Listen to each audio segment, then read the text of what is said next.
రాజస్థాన్లో బాణాసంచా అమ్మకంపై నిషేధం విధించింది. భారత్ పాక్ యుద్ధ నేపథ్యంలో బాణాసంచా అమ్మకాలు కొనుగోళ్లు నిషేధించారు. అన్ని బాణాసంచా దుకాణాలు మూసేయాలని ఆదేశించారు. స్టాక్ వివరాలు కూడా 3 రోజుల్లో వెల్లడించాలని ఆదేశించారు.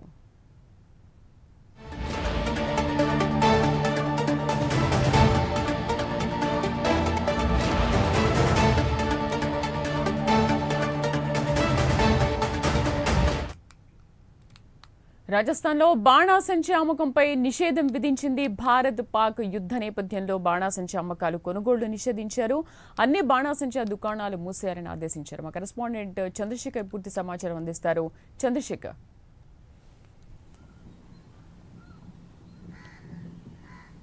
రైట్ శ్రీదేవి, ఏదైతే భారత్ పాకిస్తాన్ మధ్య యుద్ధం అయితే కొనసాగుతుంది. గత 2 రోజులు కూడా యుద్ధ వాతావరణంలో ఇప్పటికే పాకిస్తాన్ అయితే భారత్ పైన కొన్ని అస్త్రాలు అయితే ప్రయోగిస్తున్న పరిస్థితి ఉంది. ఈ నేపథ్యంలో వాటన్నింటినీ కూడా ధీటుగా ఎదుర్కొంటున్నటువంటి భారత్ అయితే త్రివిధ దళాలన్నీ కూడా పూర్తిగా వాటన్నింటినీ కూడా ఎదుర్కొంటున్న పరిస్థితి కనిపిస్తుంది. కొన్ని రాష్ట్రాల్లో ఇప్పటికే అలర్ట్ను కూడా జారీ చేసిన పరిస్థితి కనిపించింది. ముఖ్యంగా కొన్ని ప్రాంతాలు ఏవైతే ఉన్నాయో ఆ బార్డర్కి సంబంధించినటువంటి జమ్మూ కాశ్మీర్ కానీ, పంజాబ్ కానీ, హర్యానా కానీ, రాజస్థాన్ కానీ ఈ ప్రాంతాలన్నింటిలో కూడా ఇప్పటికే అలర్ట్ అయితే ప్రకటించిన పరిస్థితి కనిపిస్తుంది. ముఖ్యంగా చూసుకుంటే కొన్ని ప్రాంతాల్లో బ్లాక్ డేని కూడా ప్రకటించినటువంటి పరిస్థితి ఉంది. ముఖ్యంగా రాత్రి జరిగినటువంటి ఏదైతే విధ్వంసకాండగా సృష్టించేందుకు పాకిస్తాన్ ఎత్తించిన నేపథ్యంలో వాటన్నింటినీ కూడా అధునాతనమైనటువంటి S-400తో భారతదేశానికి సంబంధించినటువంటి భద్రతా దళాన్ని కూడా ఎదుర్కొన్నటువంటి పరిస్థితి కనిపించింది. ఈ నేపథ్యంలో ఇటు అన్ని రాష్ట్రాలకు కూడా అలర్ట్గా ఉండాలంటూ కూడా కేంద్ర హోంశాఖ నుంచి అలాగే రక్షణ శాఖ నుంచి కూడా ఆదేశాలు వచ్చిన పరిస్థితి కనిపిస్తుంది. ప్రధానంగా చూసుకుంటే ఏదైతే బాణసంచాలకు సంబంధించినటువంటి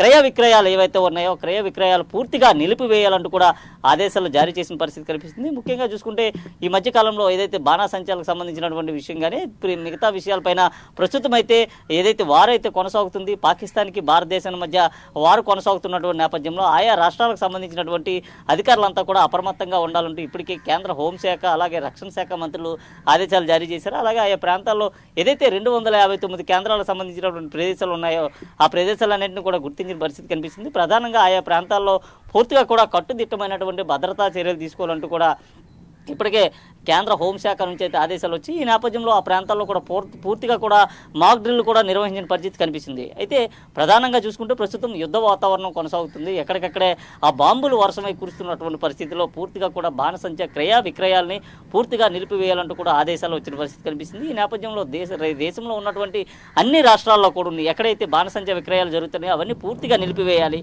పూర్తిగా ఎప్పటి నుంచి పూర్తిగా నిలిపివేయాలంటూ కూడా ఆదేశాలు అయితే ఇవ్వడం అయితే జరిగింది. అలాగే ప్రధానంగా చూసుకుంటే బాణసంచాకు సంబంధించినటువంటి ఏ ప్రాంతంలో ఎంత స్టాక్ ఉందనే దానిపైన ఆ కేంద్ర ప్రభుత్వానికి రాష్ట్ర ప్రభుత్వానికి తక్షణమే నివేదిక ఇవ్వాలంటూ కూడా ఆ కేంద్ర ప్రభుత్వం నుంచి కోరిన పరిస్థితి కనిపిస్తుందని చెప్పుకోవచ్చు. ముఖ్యంగా చూసుకుంటే యుద్ధ వాతావరణం అయితే కొనసాగుతుంది. మరోవైపు ఆ ముష్కర్లపైన కూడా దాడులు అయితే జరుగుతున్నాయి. పూర్తిగా ఉగ్రవాదులంతటిని కూడా అంతమొందేందుకైతే భారత్ కంకణం కట్టుకుంది. ఈ నేపథ్యంలో ఈ రోజైతే పాకిస్తాన్కి సంబంధించిన కొన్ని ప్రాంతాల్లో ఆ బాంబుల వర్షం అయితే భారతదేశం నుంచి అయితే కురిపిస్తున్న పరిస్థితి కనిపిస్తుంది. ముఖ్యంగా చూసుకుంటే ఆ పాకిస్తాన్కి సంబంధించినటువంటి ముష్కర్లు ఎవరైతే ఉన్నారో అక్కడ ఉన్నటువంటి ఉగ్రవాదులు కానీ జైసే ఆ సొమ్ముకు సంబంధించిన వారంతా కూడా వారిపైన అయితే బాంబుల వర్షాలు అయితే కురుస్తూ ఉన్నాయి. ఒకవైపు అయితే వీరోచితంగా భారతదేశానికి సంబంధించినటువంటి BSF కానివ్వండి, ఆర్మీ కానీ, ఇండియన్ నేవీకి సంబంధించి కానీ లేదా ఎయిర్ ఫోర్స్కి సంబంధించి ఈ బృందాలన్నీ కూడా ఫైట్ చేస్తున్నటువంటి పరిస్థితి కనిపిస్తుంది. పూర్తిగా మరోవైపు నుంచి అయితే పాకిస్తాన్కి సంబంధించినటువంటి అక్కడ ఉన్నటువంటి జవాన్లు కానీ లేదా పాకిస్తాన్ ఆర్మీ కూడా పూర్తిగా ఇటు పంజాబ్ పైన అయితే బాంబుల వర్షం అయితే కురిపిస్తుంది.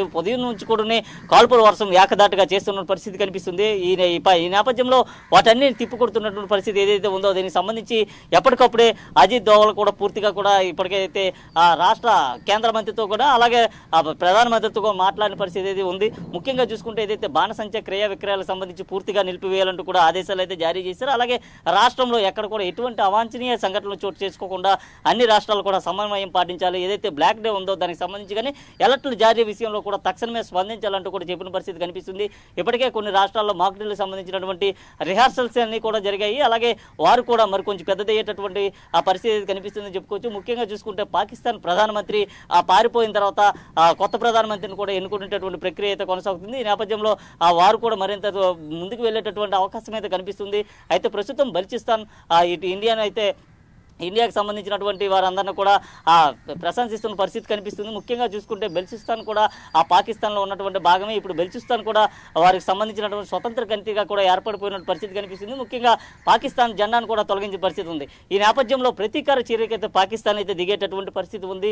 పూర్తిగా భారత్ పైనే ఎక్కువగా విరుచుకుపడేటటువంటి అవకాశం ఉంది. భారత్ పైనే దానికి సంబంధించినటువంటి అస్త్రాలన్నీ కూడా ఉపయోగించేటటువంటి అవకాశం ఉంది. ఈ నేపథ్యంలో అందరూ కూడా అలర్ట్గా ఉండాలంటూ ఇప్పటికే అధికారులకైతే ఆదేశాలు జారీ చేసిన పరిస్థితి కనిపించింది. అలాగే ఇటు విశాఖ జిల్లాకు సంబంధించి కానీ లేదా ఆంధ్రప్రదేశ్ సంబంధించినటువంటి అన్ని జిల్లాల్లో కూడా పూర్తిగా ఆ కాటన్ సెర్చ్లు కూడా ఎక్కడికక్కడ జరుగుతున్నటువంటి పరిస్థితి కనిపిస్తుంది. అనుమాన వ్యక్తులు కానీ అనుమానితమైనటువంటి ఆ ప్రాంతాలు ఏవైతే ఉన్నాయో అక్కడ ఎప్పటికప్పుడే కూంబింగ్ చేసేటటువంటి పరిస్థితి కూడా ఉంది. ఏదైతే మన్యం జిల్లాతో పాటుగా పూర్తిగా ఆ జల్లెడు పడుతున్నటువంటి పరిస్థితులు కూడా ఉన్నాయి. ఎక్కడ కూడా ఎటువంటి అవాంఛనీయ సంఘటనలు చోటు చేసుకోకూడదు. దేశంలో ఉన్నటువంటి 140 కోట్ల మంది ప్రజానికానికి ఎటువంటి ఇబ్బందులు తలెత్తకూడదని ప్రధానమంత్రి అయితే నరేంద్ర మోడీ ఒక శపథాన్ని అయితే బూని పరిస్థితి కనిపిస్తుంది. ఈ నేపథ్యంలో పాకిస్తాన్ చేపట్టినటువంటి ఏదైతే దాడులు ఉన్నాయో దాడులను కూడా పూర్తిగా తిప్పికొడుతున్నటువంటి పరిస్థితి ఉంది. ఇటు గగనతలంలో కానీ లేదా ఇటు సముద్ర మార్గంలో కానీ లేదా రహదారి మార్గంలో 3 వైపుల నుంచి కూడా ఆ దాడులు చేస్తున్నటువంటి పరిస్థితి ఉంది. పాకిస్తాన్ ఆర్మీని కూడా కొంతవరకు అయితే మొట్టబెట్టినట్టుగా కూడా ఇప్పటికే సంకేతాలు అయితే అందుతున్నాయి.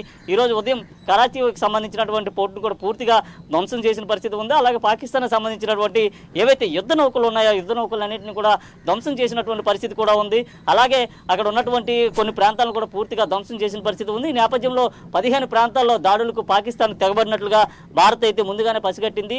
పూర్తిగా దానికి సంబంధించినటువంటి అస్త్రాలన్నీ కూడా ప్రయోగించడంతో పాటు S-400 అనేటటువంటి ఒక అధునాతన పరికరాన్ని కూడా అక్కడ పెట్టి పూర్తిగా వాటన్ని కూడా నిర్మించేసేటటువంటి పరిస్థితి ఉంది. ఈ నేపథ్యంలో కేంద్రం నుంచి వచ్చినటువంటి ఏవైతే ఆదేశాలు ఉన్నాయో వాటన్నింటినీ కూడా పూర్తిగా పాటించాలంటూ కూడా చెప్పిన పరిస్థితి కనిపిస్తుంది. అయితే ఓవరాల్గా చూసుకుంటే అన్ని రాష్ట్రాలకి ఇప్పటికే అలర్ట్ జారీ చేశారు. కొన్ని రాష్ట్రాల్లో ముఖ్యంగా రెండోసారి కూడా హెచ్చరికలు అయితే జారీ చేసిన పరిస్థితి ఉంది. అయితే ప్రజలంతా కూడా బయటికి రాకుండా ఇళ్లకే పరిమితం అవ్వాలి.